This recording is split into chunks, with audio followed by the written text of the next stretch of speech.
Hi everyone, I welcome you all to my YouTube channel. Guys, this is the next video in the vector algebra and it's been so long since the last video. So from now I'm going to complete this series.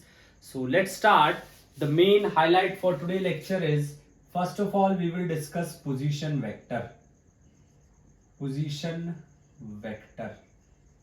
अगर आप इससे पहली videos देख कर आएंगे तो यकीनन आपको सब कुछ समझ आएगा. चीज़ों को सिंपल रखेंगे, समझने की कोशिश करेंगे बिना किसी कॉम्प्लेक्सिटी के. तो सबसे पहले पोजीशन वेक्टर देखिए. When we need to specify a position, when we need to specify a point we require a reference called origin. जब हमें किसी पॉइंट को स्पेसिफाई करना हो तो हमें एक रेफरेंस की जरूरत पड़ती है. उस रेफरेंस को हम लोग बोलते हैं ओरिजिन. मेरे पास ये पॉइंट है P, इसको मैं बोल रहा हूं x, y. तो यहां से सबसे पहले मुझे एक ओरिजिन कंसीडर करना पड़ेगा if I want to specify this point. अब ये जो मेरे पास है दिस, ये है y and that is x. एक है y और एक है मेरे पास x. तो यहां से अगर मैं x और y को डिफाइन करूंगा तो मैं r को लिख सकता हूं. r का कंपोनेंट x डायरेक्शन में कितना है प्लस r का कंपोनेंट y डायरेक्शन में कितना है, जिसको हम फर्दर एक्सप्लेन कर सकते हैं x i cap y j cap. इसको बोलते हैं हम position vector. That is the position vector. अगर आप जो है r का मैग्नीट्यूड फाइंड आउट करेंगे, r vector it will be x square plus y square. ये हो जाएगा आपके पास r vector as x square plus y square. Next thing is, अगर आप यूनिट वेक्टर फाइंड आउट करेंगे डायरेक्शन, तो डायरेक्शन होती है आपके पास वेक्टर अपॉन इट्स मैग्नीट्यूड. तो ये हो जाएगा x i cap y j cap divided by under root x square plus y square. इसको आप इस तरीके से लिख सकते हैं. तो that is the position vector. एक बात का आप ध्यान रखेंगे, point number 1, you should have specific origin. एक स्पेसिफिक रेफरेंस पॉइंट होना चाहिए जिसको हम बोलते हैं ओरिजिन. पॉइंट नंबर 2, उसके बाद उसको दोनों फॉर्म्स में आपने एक्सप्रेस करना है. जैसे हमने रेजोल्यूशन में बात की थी, हमने ए को डिफाइन किया था क्या, A X I cap A Y J cap. ऐसे हमने रेजोल्यूशन को डिफाइन किया था, ऐसे ही इसको भी डिफाइन करेंगे. चलिए जी, नेक्स्ट थिंग इज, अब क्वेश्चन देख लेते हैं. पहला पॉइंट है 2,1. इसको वेक्टर फॉर्म में लिखेंगे तो क्या आएगा, r is equals to 2i cap plus j cap. r is equals to 2i cap plus j cap and modulus r is 2 square plus 1 square. तो मोड r कितना आ जाएगा आपके पास, √5. अगर आप r यूनिट वेक्टर निकालेंगे तो 2i cap plus j cap by √5. तो यहां से आपके पास 2 upon √5 i cap plus, and this is unit vector, plus 1 upon √5 j cap. ये आ गया हमारे पास r यूनिट वेक्टर. इस तरीके से we will be able to find out the unit vector. चलिए जी, next thing is अब एक और क्वेश्चन देखिए, एक क्वेश्चन कर लेते हैं, that find RA,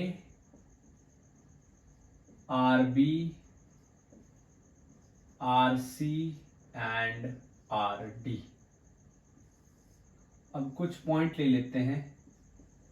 3,4 -3,4 point B, point A, point C -3 -4, point D 3 +3 -4. अब हमें जो है what we have to find out is RA and RB, RC and RD। तो सबसे पहले वन बाय वन हम लोग जो है फाइंड आउट करेंगे। Let's move for RA। ये है RA। तो सबसे पहले आप RA को जब फाइंड आउट करोगे, RA vector is 3i plus 4j। अगर आप मॉड ऑफ RA कैलकुलेट करोगे तो अंडर रूट 3 का स्क्वायर 4 का स्क्वायर, जो कि आ जाएगा 5। अगर आप RA unit vector find out करोगे तो RA vector mod of RA ये आ जाएगा 3/5 i plus 4/5 j। Similarly, we will go for, this is the first one. Second is RB. RB is minus 3i plus 4j।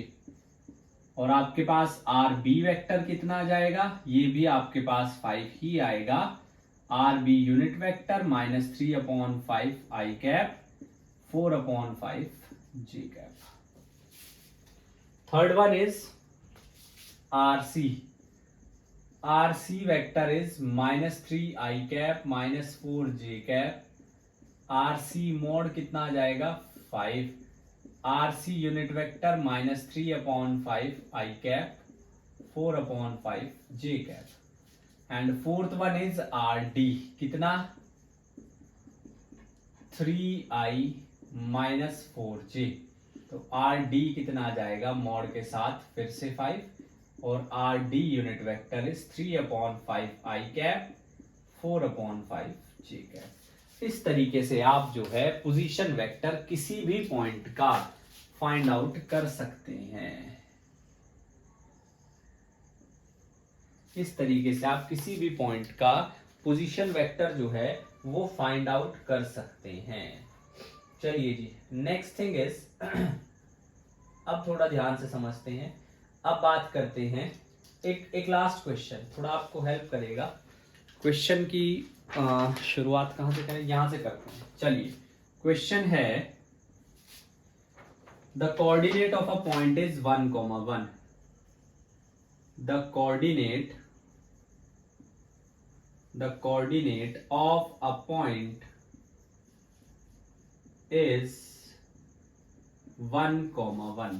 किसी coordinate के point से 1,1। तो find,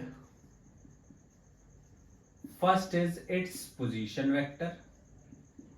सबसे पहले उसके पोजीशन वेक्टर फाइंड आउट करने हैं। This is first point. Second is angle made R with plus X axis. Angle made by R vector with plus X axis. Plus X axis के साथ R कितना angle बना रहा है। And third is the volume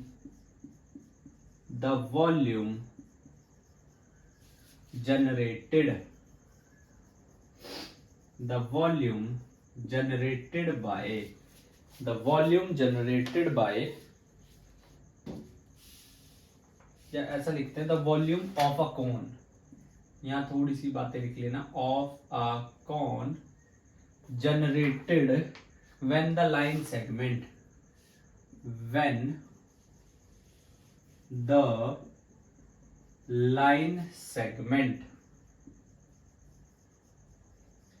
generated when the line segment representing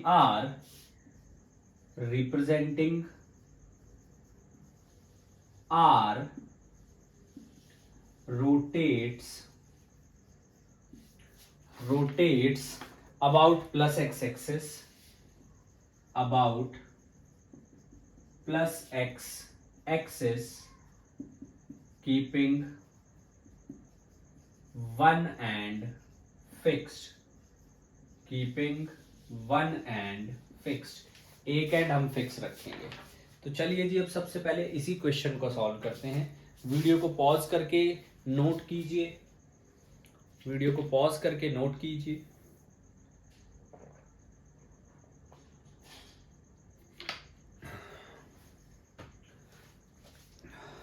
चलिए जी, next is, अब देखिए question को कैसे सॉल्व करना है।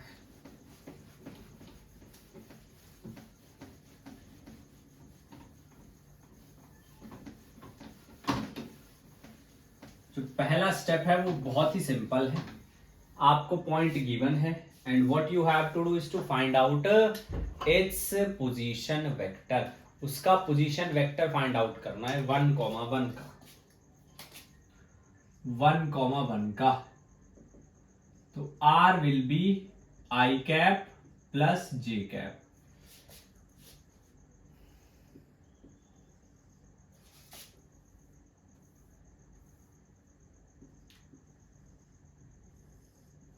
This is 1,1. This is 1,1. Now second one is angle. ये कितना एंगल बनाएगा? तो देखिए this is 1, ये भी 1 है, that is also 1, ये भी 1 है। So when you go for let's say tan phi, ये फर्स्ट था, सेकंड की बात कर रहा हूं, tan phi। तो tan phi होता है परपेंडिकुलर अपॉन बेस 1/1 यानी कि 45 डिग्री। tan phi यानी कि 1/1 यानी कि 45 डिग्री। नेक्स्ट थिंग इज, अब दूसरी बात समझिए, the volume of a cone generated when the line segment representing R rotate about the axis keeping one end fix. इस एंड को फिक्स कर दिया, इसको जब आप रोटेट करोगे, इसको जब आप रोटेट करोगे कैसे, ऐसे, ये लाइन इधर आ जाएगी, ये एंड फिक्स कर दिया, एक एंड फिक्स कर दिया। तो जब एक एंड फिक्स किया तो वॉल्यूम कितनी आएगी, pi R square H, pi R square H, that is the volume. Sorry 1/3 कोण है, आई एम सॉरी, कोण है 1/3। तो 1/3 into pi, what is R radius 1, what is height. अब ध्यान से देखिए हाइट कितनी है ये आपने फाइंड आउट करनी है, हाइट कितनी है ये आपने फाइंड आउट करनी है। और आपके पास ध्यान से अगर आप फिगर को ऑब्जर्व करेंगे, so what you will get is that the height is also 1। तो कितना है वॉल्यूम, π/3 यूनिट क्यूब। ठीक है, बहुत अच्छा क्वेश्चन था, based upon the position vector, based upon position vector in 3 dimension. In 3 dimension R को हम लिख सकते हैं xi yj zk, और आर मॉड को हम क्या लिख सकते हैं, x square y square z square, इस तरीके से। हाँ, अगर आप R unit vector find out करना चाहते हैं, x upon X square Y square plus Z square I cap, y upon X square plus Y square plus Z square J cap, z upon X square Y square plus Z square K cap. इस तरीके से हम find out कर सकते हैं। So that is about the position vector. ये था position vector, ये आपके पास आया था पोजीशन वेक्टर। अब हम बात करेंगे डिस्प्लेसमेंट वेक्टर की। अब हम लोग बात करेंगे डिस्प्लेसमेंट वेक्टर की। चलिए जी, let's find out the displacement vector. Displacement vector क्या है, थोड़ा उसके बारे में बात करते हैं। आप वीडियो को पॉज करके इसको नोट कीजिए। अब हम बात करते हैं डिस्प्लेसमेंट वेक्टर की। क्या होता है डिस्प्लेसमेंट वेक्टर, क्यों जरूरत पड़ती है, इन सब मुद्दों पे बात होगी। बहुत ही शांति से तरीके से जो है हम लोग पढ़ाई करते रहेंगे, ठीक है। दिखावे की जो आजकल परंपरा है उसके बिल्कुल विपरीत जा करके। अब बात करते हैं डिस्प्लेसमेंट वेक्टर। अभी हमने बात की थी पोजीशन वेक्टर की, अब बात करते हैं डिस्प्लेसमेंट वेक्टर। डिस्प्लेसमेंट वेक्टर, अभी हमने बात की थी पोजीशन वेक्टर की, अब हम बात करेंगे डिस्प्लेसमेंट वेक्टर। देखो डिस्प्लेसमेंट वेक्टर क्या होता है, the vector joining, the vector joining initial point with final point.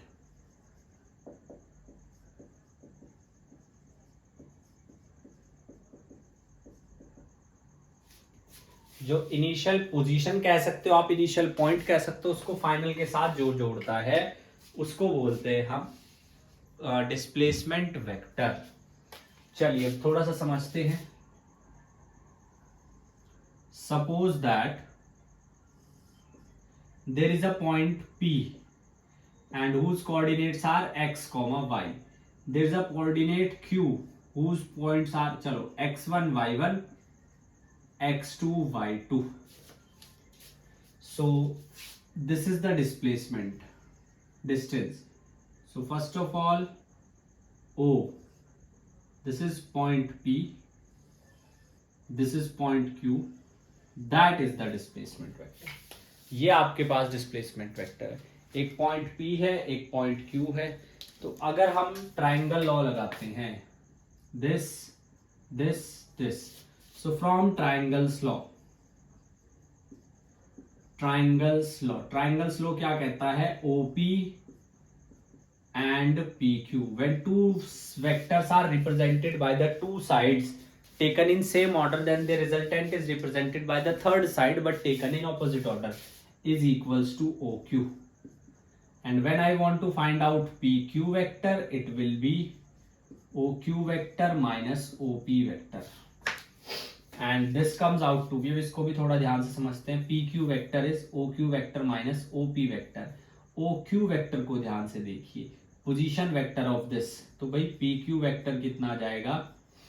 x2 i cap, y2 j cap, x1 i cap, y1 j cap. And when you calculate PQ vector, this will be x2 minus x1 I plus y2 minus y1 j.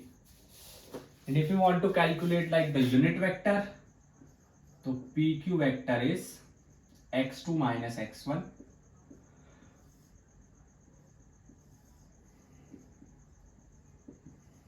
x2 minus x1 square y2 minus y1 square I cap plus y2 minus y1 x2 minus x1 square plus y2 minus y1 square j cap। इस तरीके से हम लोग जो हैं इसका जो unit vector है वो फाइंड आउट कर सकते हैं। अगर आप ऑपोजिट डायरेक्शन में जाओगे, मतलब OQ प्लस QP, तब आ जाएगा आपके पास OP। तब कितना आ जाएगा? QP is OP minus OQ। और वहां से आप QP को क्या लिख सकते हो? x1 minus x2 I cap, y1 minus y2 j cap. Simple. हाँ, अगर इसका मैग्नीट्यूड निकालोगे तो वो डिफरेंट आएगा। यहां से हम कह सकते हैं that PQ vector is minus of QP vector. PQ vector जो है वो नेगेटिव है किसके? QP वेक्टर के। Yes, PQ vector is minus of QP vector. चलिए क्वेश्चन करते हैं। अच्छा, एक और बात, एक और इंपॉर्टेंट लाइन, क्या? डिस्प्लेसमेंट वेक्टर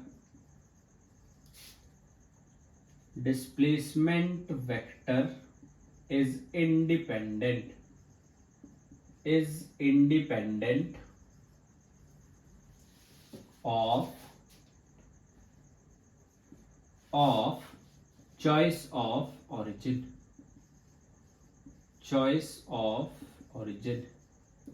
जो डिस्प्लेसमेंट वेक्टर है उसे कोई फर्क नहीं पड़ता ओरिजिन कहाँ है, ओरिजिन कहाँ पर नहीं है।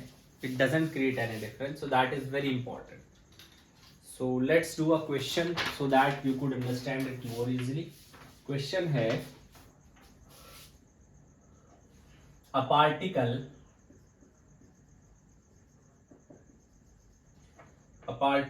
whose speed is 50 meter per second, a particle whose speed is 50 metre पर सेकंड। एक पार्टिकल है जिसकी स्पीड 50 मीटर पर सेकंड है, moves along the line from